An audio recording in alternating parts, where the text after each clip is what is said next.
desk, my stuff. What is this? We're on the record. Good afternoon, everyone.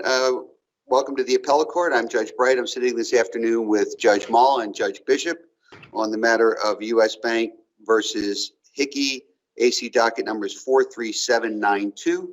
Our oral argument is being conducted over the Teams platform, so everyone is appearing via video conference. The argument is being live streamed over the branch's YouTube channel and will be posted on the branch's website. I'm going to ask everybody to introduce themselves simply so to make sure that we can all hear and see each other okay. I'll start with the judges, then counsel for the appellant, and then counsel for the appellee. I'm Judge Bright. I'm Judge Mall. And I'm Judge Bishop. And John Rivas, Your Honor, R.I.B. as in boy, A.S. of Goldman, Gruder, and Woods, on behalf of the appellants, Thomas and Karen Hickey. Pierre Kolakowski, Zach Roman, and Kraus, on behalf of the plaintiff appellee, U.S. Bank N.A. as trustee. All right, I can hear and see everyone okay. I assume that's true for everyone else. If you're unable to hear anyone at any time, please say so. If you're unable to see anyone at any time, please say so. And if you get disconnected from the conference for whatever reason, please do your best to log back in. We'll suspend the argument if necessary until everybody is participating.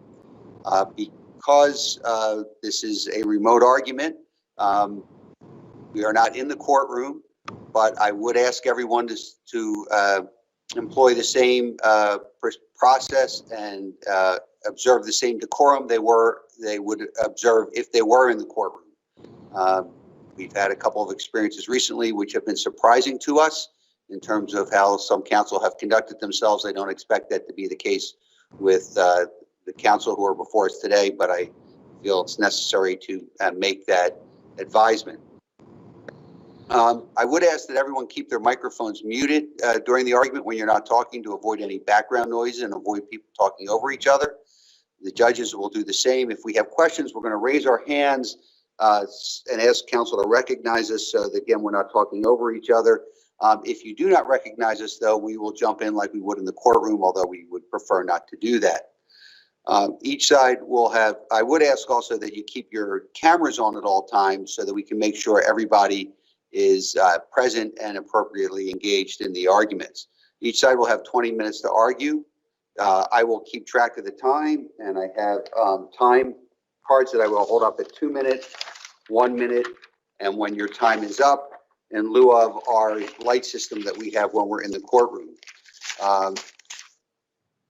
The appellant can reserve time for rebuttal. Just need to let me know how much time you want. And one other thing I wanted to say, Attorney Rivas, your name did not appear on the brief, and we got your letter in the last couple of days saying that you intended to argue, and that it turned out it was fine because none of us have conflicts. But it's difficult for us if, for whatever reason, any of us had a conflict. We'd have to have a panel change and swap out cases.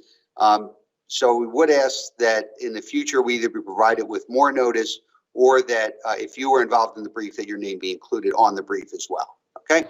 My apologies, Your Honor. All right. You ready to proceed? Yes, Your Honor. All right. How much time would you like to reserve for rebuttal? 5 minutes, please, Your Honor. Okay. You're all set. Go ahead. Thank you.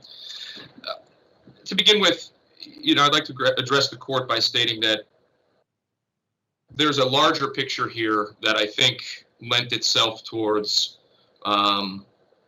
what became issues at every stage, all stemming from the constitutional issues that are in our brief. And it's not my style to belabor what I know the court can read. However, I think it's important to point out a few things as it relates to the constitutional argument that we forward. Firstly, the De Leon case that we cite and quoting case law here basically says that parties whose rights are affected are entitled to be heard, and that they may enjoy a right that they are first notified. And it's equally fundamental that the right to notice and an opportunity to be heard must be granted at a meaningful time and in a meaningful manner. So if you notice the timing that's in the record and in our brief, you've got a motion for summary judgment that appears on what's incidentally Martin Luther King Day, January 22nd. And you've got a notice that leaves Hartford by mail on on January 17th. Going to New Canaan, that's where the address of Mr. Hickey, who was self-represented at the time, was. So it doesn't get there in time, he misses the argument. Compound that, though, with the fact that then, once that motion is then granted on the papers, stating that there's no opposition, motion is granted. Fast forward, Mr. Hickey files a motion to open that summary judgment. And again, calendared for March 11th. Notice goes out from Hartford, March 8th, the Friday before the Monday, from Hartford to New Canaan. 2 in a row. Given the quote that I just read, meaningful time, meaningful manner, the constitutionality is triggered here, and his due process, I guess, violated insofar as he had no opportunity to attend the hearing just based on the timing alone. I mean, it's clear from his affidavit, it's clear from the record, at least, that as he stated, that he didn't receive any of those notices in time. And that being the starting point, everything that ensued in this case after the motion for summary judgment was granted without opposition, after the motion to open was then denied on the papers, essentially, without him being present at either. Attorney Rivas? Yes, Your Honor. You argue in your brief that all the defendants are looking for was the opportunity to argue the motion for summary judgment. They did not intend to and are not asking for an opportunity to file a memorandum in opposition, correct? I know that Mr. Hickey's brief, or excuse me, motions and some of the oral argument indicated that he wanted time to file a written objection. But insofar as our brief is concerned, yes, I mean, there wasn't even the opportunity to come there and rebut the prima facie case that was set forth in the affidavit of the plaintiff. All right, so that's, he wanted to have, you're saying that Mr. Hickey and Mrs. Hickey should have that opportunity to do that, to be at an argument and rebut what was put in the plaintiff's motion for summary judgment, right? Or in addition, Your Honor, supplement their, or I guess further their special defenses via oral argument as part of the record, as they're entitled to do. In your brief where you say that. What's that? That they are looking for an opportunity to supplement their. I don't think I say that in the brief, Your Honor. No, I don't think that specific point is in the brief. All right. So I guess my question is, there was a hearing before Judge Gennario on the motion for reconsideration, where yes, Judge Gennario said, tell me what you want to tell me in opposition for the motion for summary judgment. Why didn't that hearing satisfy the due process concerns? Well, Your Honor, at that point in time, you're dealing with a motion to re-argue, a motion to open. You're 2 steps removed from the mandate of Practice Book 1118, which requires a hearing on the motion for summary judgment. Based on what I see in the record, it's not. I don't think Mr. Hickey actually knew, or at the.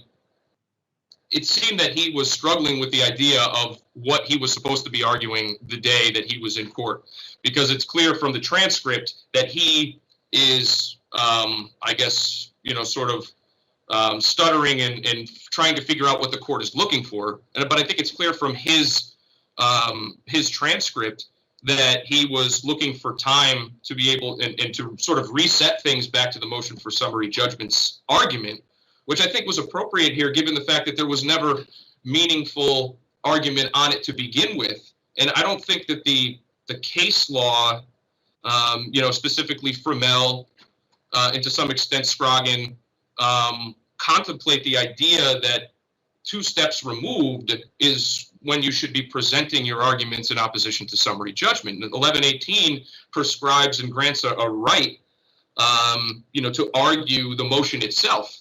So I just think facially that it's that the motion for summary judgment, even though, yes, Judge Gennario makes it clear that he's looking for something. Yes. Attorney Rivas, so upon the granting of the motion to re-argue, what was Judge Gennario supposed to do in your view? My view, Your Honor, is that the motion to re-argue should have just, given the constitutional issues of notice, should have reset this all the way back to the summary judgment stage automatically, given the fact that there was never there was never notice, there was never meaningful argument on either of those motions to begin with. So he was swimming upstream.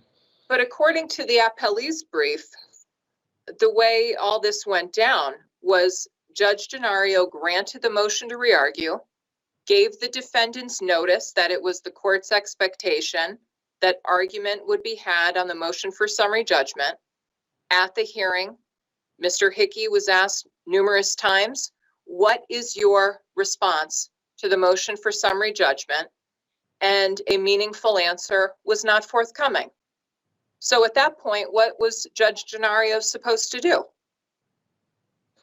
Again, I'll just reiterate the notion that that hearing was on a motion to re-argue, a motion to open the summary judgment, not the summary judgment itself. And I don't think that the practice, because the standard on the motion to open requires that you have be able to set forth a good faith defense, but the motion to open should have never have been needed to be filed to begin with, because you're talking about this constitutional issue of notice that Mr. Hickey never had. And once he got notice, he showed up to the hearing that he was actually notified properly of. And I think that you know, to pull from another, I guess, legal term, the success on the motion to re-argue is somewhat fruit of the poisonous tree insofar as that the underlying summary judgment was never properly conducted in multiple fashions. And I think we state that in our brief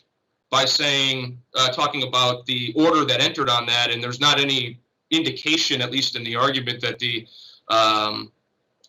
prima facie case was ever found by the court for foreclosure, holder of the note, mortgagee of record, preconditions met regarding EMAP or notices to default, as the case may be. And while there was an affidavit filed, the Judge Lee's order on that issue simply says no opposition, therefore granted, which, yes, Your Honor. Counsel, do you agree that when Judge Denario granted the motion to open, that he did ask Mr. Hickey to present any arguments he had against the summary judgment? I'm sorry, Your Honor. I couldn't hear you very well right there. Do you agree that when Judge Denario granted the motion to reopen and that he actually then asked Mr. Hickey to talk about his response to the summary judgment? I don't think it should have come to that, Your Honor, is what I'm saying. No, counsel, you don't get to say that. You got to answer my question. Did Judge Denario give him that opportunity? He gave him the opportunity on the record. It's clear that he granted the motion to re-argue the motion to open, and then on the record gave him the opportunity to further. But so then, counsel, what you seem to be saying is, even though your clients were given the opportunity to make an argument on the merits, that we shouldn't pay any attention to that because procedurally the court didn't follow the right pathway, and so we should go back to the beginning and whatever time might be involved in getting all of that done, instead of concluding that when Mr. Hickey was given the opportunity, tell the judge why this was wrong, why there should not have been a summary judgment. He really didn't have to do that. All he had to do was say, no, my rights have been violated. This never should have been granted in the first place, even though at that moment his rights are being vindicated by being told by the judge, tell us why summary judgment should not be granted here. I'm just troubled by that, counsel. I understand, but Your Honor, I think it's deeper than that insofar as that the motion to open has a standard that basically says you have to do exactly what Your Honor just said. Show me that you have a good faith defense. Show me that you have something that can rebut the underlying summary judgment or what could open, that would warrant opening an otherwise valid judgment, as in, take for instance a normal judgment of strict foreclosure that enters. A borrower comes into court, files a motion to open and extend that law day, and the judge says, well, what good faith basis do I have to open and extend? And they may say, well, I'm in the midst of having a modification, or I'm in the midst of a deed in lieu of foreclosure, whatever the case may be. Turn to this situation. The motion to open the summary judgment is filed. However, it's trying to open a motion that was never argued fully on the merits. So, I mean, to then put forth the notion that Mr. Hickey was required to defend the summary judgment at that stage ignores the fact that he never had the opportunity at either of the previous hearings to say anything. He's 2 steps behind at that point. And that feels, and I think, contrary to what 1118 mandates regarding summary judgment, because if he argues this motion for summary judgment and it's denied after argument and the court finds that the prima facie case has been met and the affidavit is sufficient, there might be a re-argument right after that. But that never happened because it was 2 steps removed given the improper notice issue.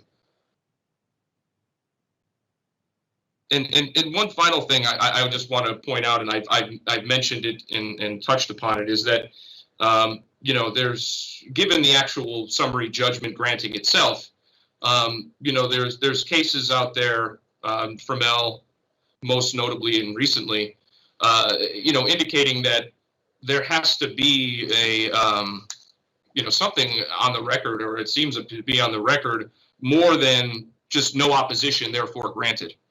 I don't know that there has to be a full-blown memorandum written decision in every situation, but in looking at the transcripts from the multiple hearings and multiple times plaintiff's counsel was before the court, it didn't even seem like they laid out, even in their own words, what the prima facie case, which could then be acknowledged by the court. It was taken on the papers, an issue, an order issued, thereafter, and that stood for essentially the entire case. So Attorney Rivas, I just want to make sure I understand this last point you're making. Are you saying, you have 2 minutes left, are you saying that you have reviewed the summary judgment papers submitted by the plaintiff and that they do not set forth a prima facie case that would warrant the granting of summary judgment? I'm not saying that, Your Honor.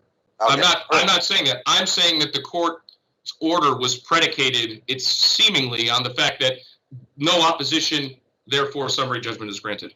Not that if this had been argued in due course on a Monday short calendar before Judge Lee with all parties present, that finding might not have been made. I'm not opining as to the propriety of the affidavit as it relates to the plaintiff's prima facie case in any fashion, only that the case law, when read in light of Judge Lee's order, seems to indicate that there needs to be more than just a finding of no opposition. And I would point to Capasso.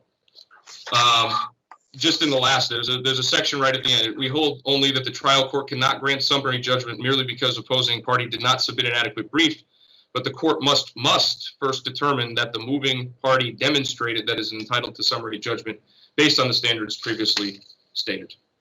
And with that, yes, sir. I just have one final question. Attorney Rivas, so are you suggesting that with respect to the short calendar on which the motion for summary judgment appeared, that the only notice to the Hickeys, either actual or constructive, was the notice that came from the plaintiff's counsel? I can't speak to the notice of it being marked ready. Well, that wasn't my question. And that's what I'm trying to grapple with. With respect to it appearing on the short calendar of whatever the date was, January 22nd, that was the only notice that they got, that it was on that short calendar from plaintiff's counsel. I don't know for sure, Your Honor. I have to be honest completely. I don't know. There was a change, at least in calendar printing and where those are. My recollection is that in recent years, it used to be that there was a sort of a old print style calendar that went around to everyone. But now remember it well. You have to actively seek out that calendar on the judicial website by date, foreclosure calendar 2. You click on that, you open it, and your matter's on there. That would be the way to find it. Whether or not Mr. Hickey and Mrs. Hickey actually did that to see it on there or check the judicial website, I don't know, and I didn't see it as part of the record in any fashion. Okay, thank you. All right, thank you. You'll have 5 minutes left for rebuttal. Thank you, Your Honor. I'll mute. Attorney Kolakowski. Thank you, Your Honor. May it please the court. On October 31st of 2018, the plaintiff filed the motion for summary judgment, and thus pursuant to 17-45B, written opposition was due within 45 days, on or before December 15th of 2018. There was never any written opposition that was filed. There was never a motion for extension of time filed, nor has there been any explanation in terms of any reason why that written opposition was not filed.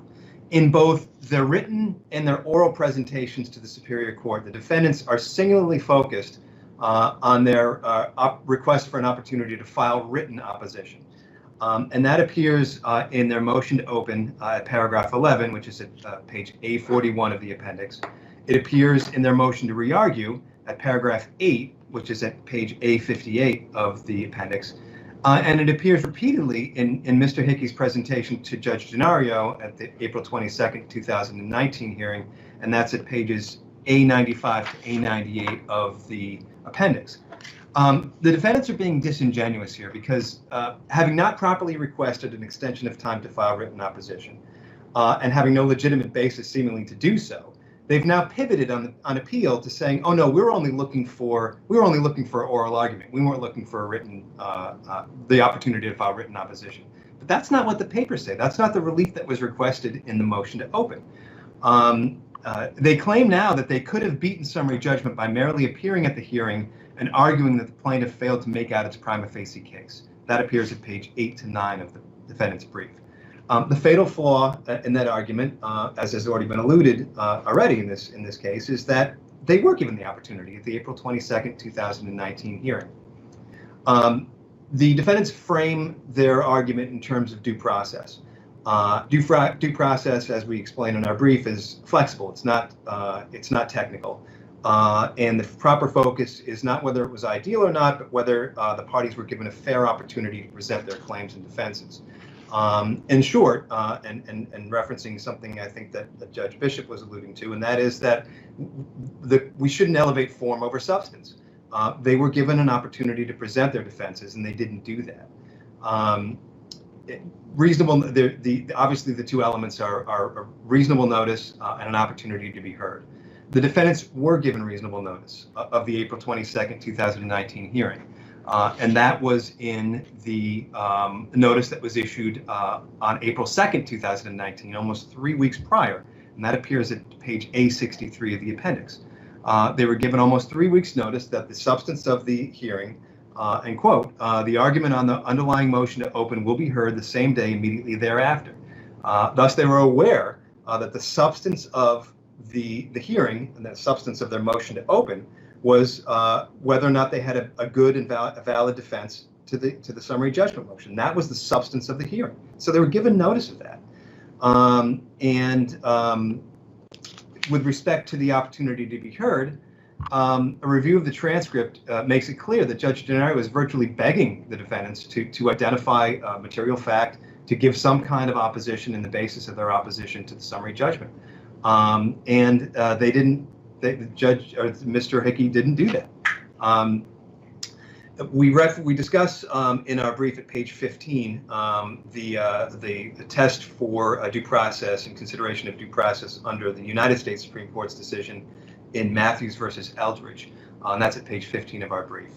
It's a three-part analysis. The first prong of which deals with the nature of the private interest, and clearly the nature of the interest here is substantial. It's their real property.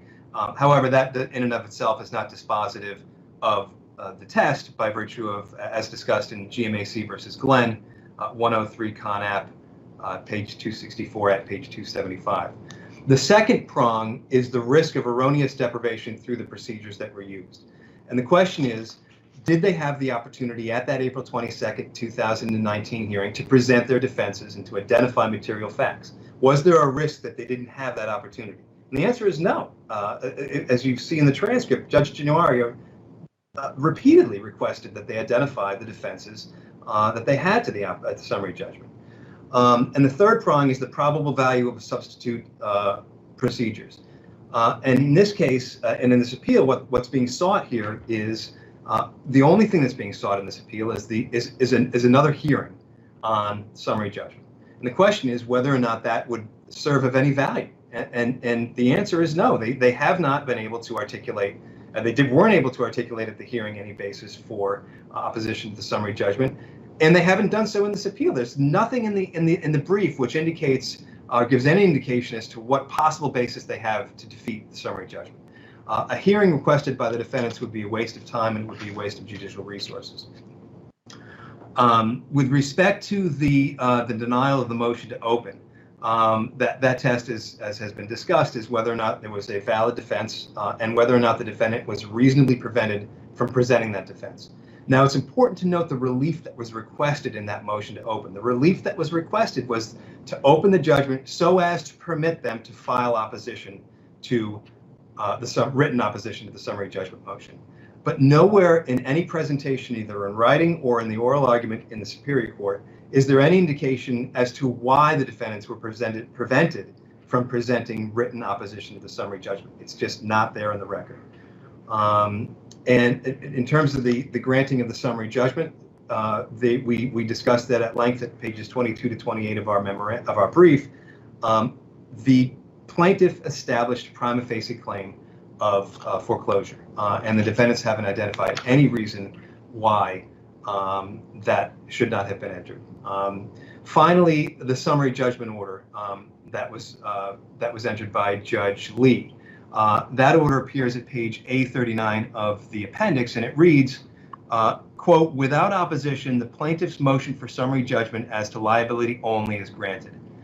Based solely on this language, the defendants claim that the court failed to consider the necessary elements or the establishment of a prima facie case on summary judgment.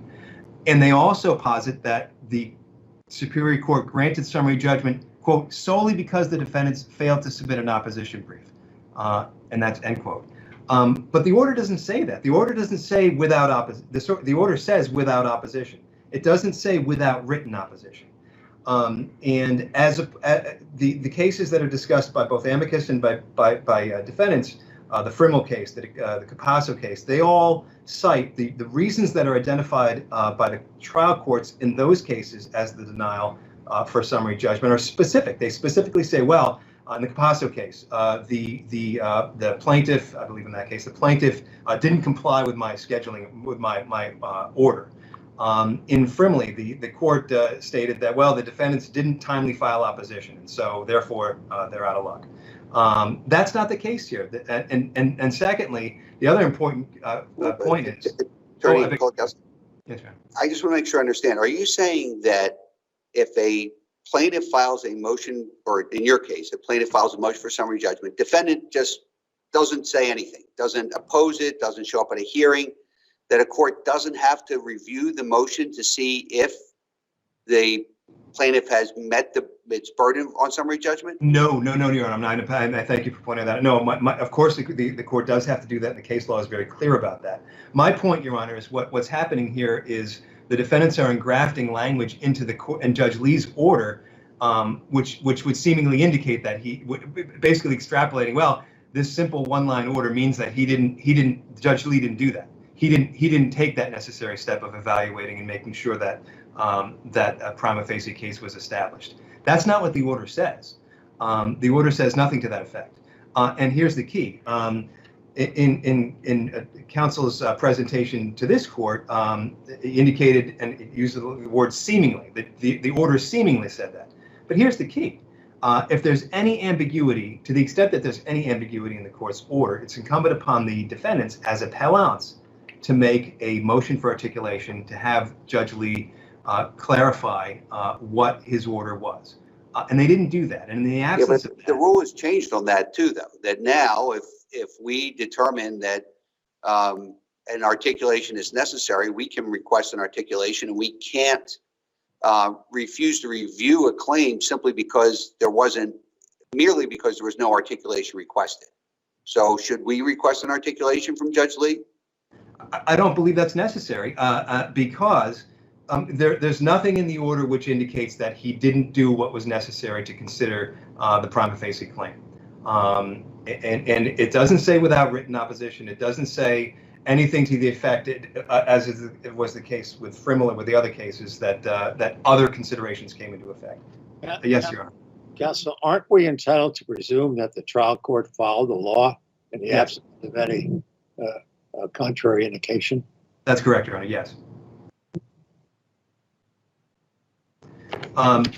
And so in conclusion, the only means left for the defendants now to challenge summary judgment is a hearing.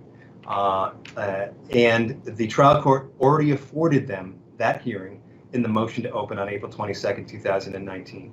The defendants have been afforded due process, and the plaintiff respectfully requests that the judgment be affirmed. All right, thank you very much. Attorney Rivas, you have 5 minutes. Thank you, Your Honor. The one final point that I think I want to make, and I don't intend to use the full 5 minutes here for what it's worth, but regarding Fromell, regarding the court's order, and regarding the court's question regarding presumption that the court followed the law, you look at Fromell, and you look at the order which is quoted in the case from, I believe it was Judge Argema's order regarding the summary judgment motion, and it says, absent opposition, the motion for summary judgment was filed in June. It appeared on the calendar July 24, 2017. At that time, the defendant's attorney would not consider the motion until August 18, 2017, thereby giving the defendant or her attorney time to file something in opposition to the motion for summary judgment. As of August 18, 2017, there was nothing filed in opposition. The defendant's new attorney filed one-page objection, but filed no memorandum of law and filed no evidence in opposition to the summary judgment motion. Given the age of this case and the unfairness to the plaintiff, the court finds that the defendant's conduct is motivated only by a desire to delay the proceedings, and in the absence of anything substantive to oppose the plaintiff's motion for summary judgment, the same is granted. There's no opinion there. There's no articulation in that case, firstly, but whether that matters or not, I don't know for this. But what I do know is that this ruling was overturned by this court, and there was, partially in reliance on the Capasso matter, which talked about finding that this was insufficient. And there was no opining as to the prima facie case for foreclosure by the court there either. And I think this is analogous to that situation insofar as that there's an affirmative obligation for the plaintiff on summary judgment, whether it be to liability or just to conclude a case in totality, to set forth its arguments and that the court make those findings. And it's a requirement, at least as I read Capasso in the holding in that case. And with that, I will rest. All right, I don't see any questions from the panel. I want to thank you both for participating in our virtual courtroom today. Hope to see you both in our physical courtroom at some time in the near future. We will take the matter under advisement, and we will stand in recess until 4 o'clock. Thank you both. Thank you. Thank you.